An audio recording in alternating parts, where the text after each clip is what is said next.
जय श्री हरे कृष्णा। दोस्तों, आप सभी का दिल से स्वागत है हमारे चैनल जन भक्ति में। आज के इस खास वीडियो में हम बात करने जा रहे हैं गुरु पूर्णिमा तिथि के शुभ मुहूर्त कौन से हैं। अगर आप पूर्णिमा के दिन व्रत और उपवास का पालन कर रहे हैं, चंद्रदेव को अर्घ देना चाहते हैं, तो यह सारे कार्य किस समय में करने चाहिए।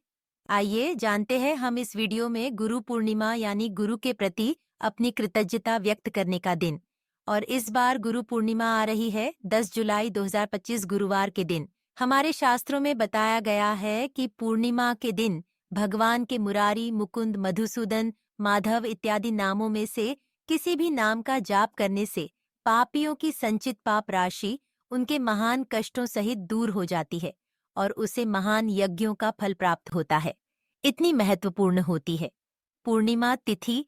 और ऐसे ही परम पावनी आषाढ़ मास की पूर्णिमा तिथि। इस दिन भगवान श्री हरि विष्णु की पूजा आराधना करके, पवित्र नदियों में स्नान करके दान देने से और पितरों के लिए पिंडदान करने से उन्हें मोक्ष की प्राप्ति होती है। वैसे तो प्रत्येक मास की पूर्णिमा विशेष होती है, लेकिन इस बार आने वाली आषाढ़ मास की पूर्णिमा तिथि कुछ ज्यादा ही विशेष है, क्योंकि इसी तिथि को गुरु पूर्णिमा के नाम से भी हम जानते हैं। यह गुरु पूर्णिमा तिथि विशेष रूप से हमारे सभी प्राचीन ग्रंथों के रचयिता श्री व्यासदेव जी को समर्पित है और इसीलिए कई लोग इसे व्यास पूर्णिमा के नाम से भी जानते हैं। इस दिन विशेष रूप से श्रील व्यासदेव के प्रति कृतज्ञता व्यक्त की जाती है, उनकी पूजा आराधना की जाती है और उनका आशीर्वाद प्राप्त किया जाता है। इसी परंपरा को निभाते हुए गुरु पूर्णिमा के विशेष दिन पर शिष्य अपने गुरुओं की पूजा अर्चना करते हैं और गुरु का अर्थ है जो आपको आध्यात्मिक ज्ञान और शिक्षा प्रदान करें। इस वर्ष में आषाढ़ मास की पूर्णिमा तिथि आ रही है 10 जुलाई 2025 गुरुवार के दिन। इसी दिन को गुरु पूर्णिमा के नाम से भी हम जानते हैं। पंचांग के अनुसार आषाढ़ पूर्णिमा तिथि का प्रारंभ हो रहा है 9 जुलाई 2025 बुधवार की रात्रि में 1:36 पर और यह तिथि समाप्त हो रही है 10 जुलाई 2025 गुरुवार को मध्य रात्रि 2:06 पर। तो इस प्रकार से गुरु पूर्णिमा तिथि 10 जुलाई गुरुवार के दिन ही मनाई जाएगी और पूर्णिमा का व्रत भी इसी दिन रखा जाएगा। इस दिन प्रातः ब्रह्म मुहूर्त का समय रहेगा, सुबह 4:10 से लेकर 4:50 तक। प्रातः काल में अगर आप अपने गुरुदेव की पूजा अर्चना करना चाहते हैं या फिर श्रील व्यासदेव जी की पूजा करना चाहते हैं, तो यह समय रहेगा सुबह 4:30 से लेकर 5:30 के बीच में और सूर्योदय होगा सुबह 5:23 पर। संध्या के समय में सूर्यास्त का समय रहेगा शाम 7:32 पर और चंद्रोदय का समय है शाम 7:20 पर। संध्या काल की पूजा करने का समय है शाम 7:32 से लेकर 8:33 तक। इस दिन विशेष अभिजीत मुहूर्त लगेगा सुबह 11:29 से लेकर 12:54 के बीच में और विजय मुहूर्त है दोपहर 2:45 से लेकर 3:40 तक। ये सभी समय गुरु की पूजा करने के लिए सबसे अच्छे बताए गए हैं।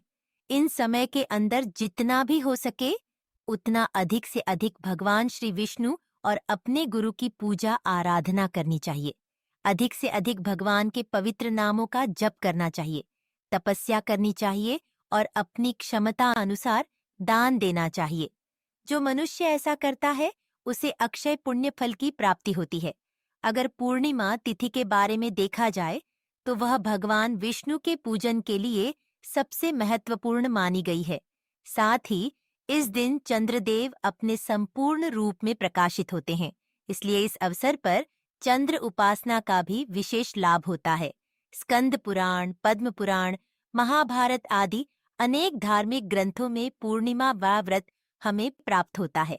इस कल्याणकारी पूर्णिमा व्रत को पापों के क्षय, पुण्य वृद्धि और मानसिक शुद्धि के लिए अत्यंत फलदायी बताया गया है। इस दिन संपूर्ण दिन का उपवास करना चाहिए, भगवान का ध्यान, जप, भजन इत्यादि करना चाहिए। अगर हो सके तो प्रातः काल में पवित्र नदी में जाकर स्नान करना चाहिए और अपने पितरों के लिए पिंडदान तथा अपनी क्षमता अनुसार दान देना चाहिए। इससे पितृ प्रसन्न होते हैं और सुख समृद्धि तथा वंश में वृद्धि का आशीर्वाद देते हैं। इस दिन संध्या काल में चंद्रदेव को अर्घ्य भी अर्पित किया जाता है और फिर उनका पूजन किया जाता है। इस पूर्णिमा के दिन भगवान सत्यनारायण देव की व्रत कथा का भी आयोजन किया जाता है और इसे अत्यंत शुभ माना गया है। अगर सत्यनारायण भगवान की कथा करवा पाने में आप असमर्थ हैं, तब पर भी आप भगवान विष्णु की पूजा करके शुभ फल को प्राप्त कर सकते हैं।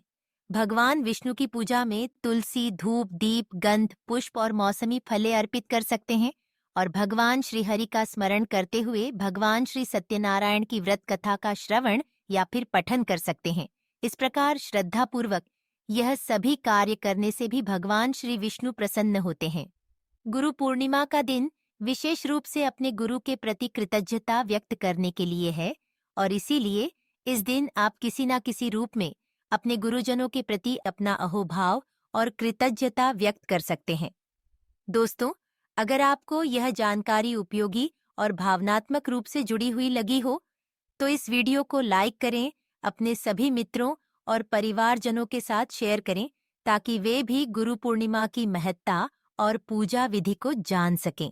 अगर आप हमारे चैनल जनभक्ति पर नए हैं तो सब्सक्राइब करना न भूलें और घंटी का बटन जरूर दबाएं ताकि हर बार जब हम कोई नई धार्मिक, आध्यात्मिक और प्रेरणादायक वीडियो लेकर आएं, आप सबसे पहले देख सकें।